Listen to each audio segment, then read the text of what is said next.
Pare, pag pumasa ako sa second sem, inumin ko kayo. Al-Qaeda, sabi mo. Hanggang madaling araw. Oh, hindi nga. Oo, seryoso. Ano inumin natin? Grandma, maghahanda ako.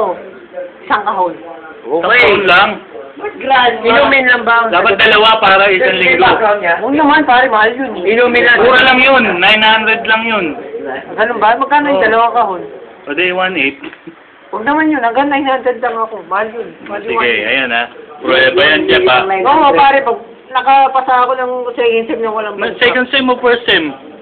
Kaya nga, first sem pa. Para pag nakarating ka ng second sem. Going to second. Nililinaw lang natin. Boy, cookies, Oh, tangina, ayan ha. O, Oo, tap ko na. pare, papa. Rated, kailangan rated. Hindi na, video na to eh. Visual na eh. Hindi, kailangan siguro na... Dahil ko, balitas contract yan. Naka-ano yan. Nakasaad na naman. Oo. Anong area code yan? 02, Metro Manila. Meron dito. Huwag naman ganyan po.